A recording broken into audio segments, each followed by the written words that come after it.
The comment wasn't shouted. That's what made it worse. We were at my parents' house for a family party.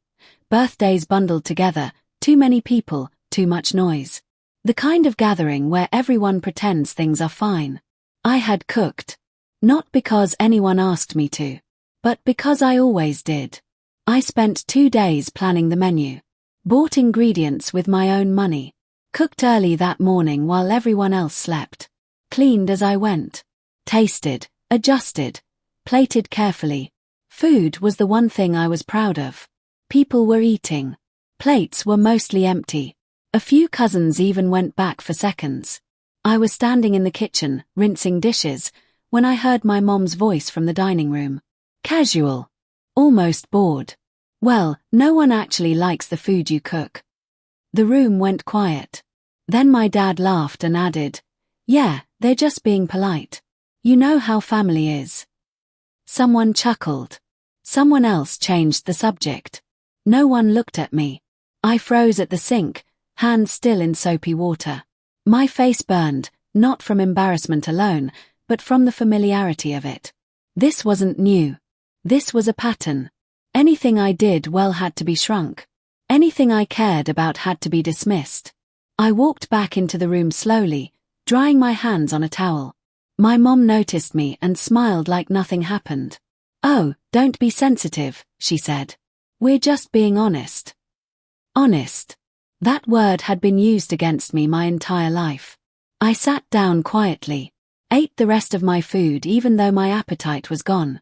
Around me, people kept eating, complimenting each other, avoiding my eyes. My aunt leaned over and whispered, "I thought it was good." I nodded and smiled. That reflexive smile I'd practiced for years.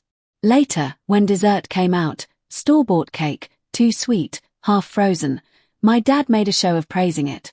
"Now this," he said loudly, "is something people actually enjoy." Laughter again. Something inside me shifted, not snapped, not exploded. Just settled. That night, after everyone left, I cleaned the kitchen alone.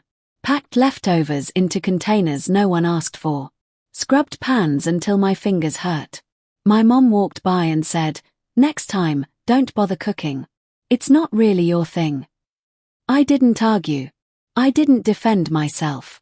I just nodded. But later, lying in bed, staring at the ceiling, I replayed every moment. Every comment. Every laugh.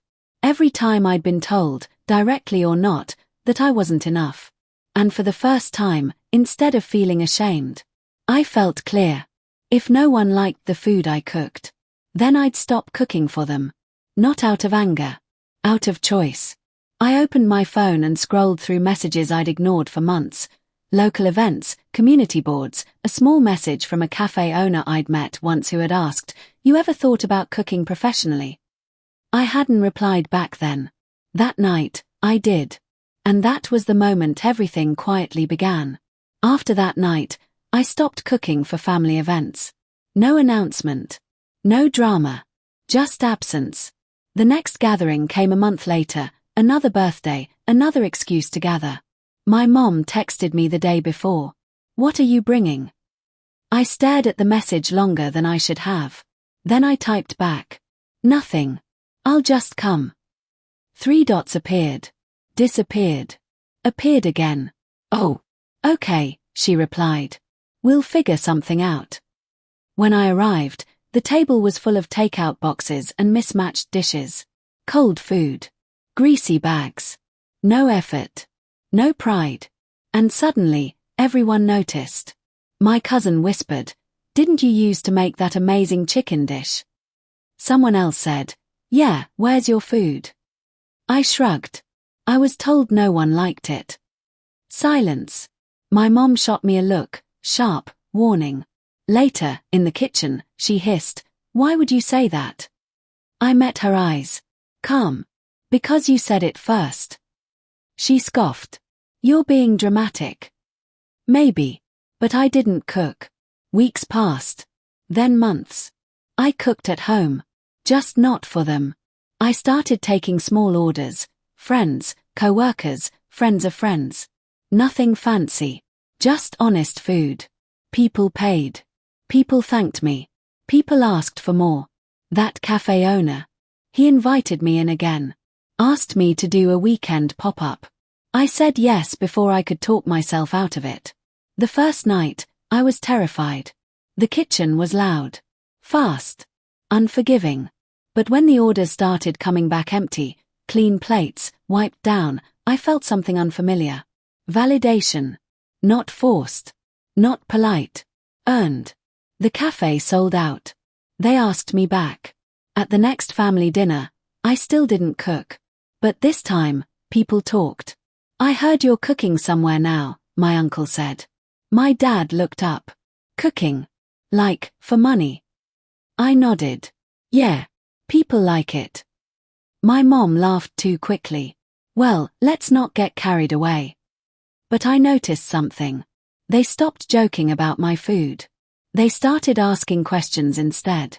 How often do you do it? Is it hard? Do they really pay you?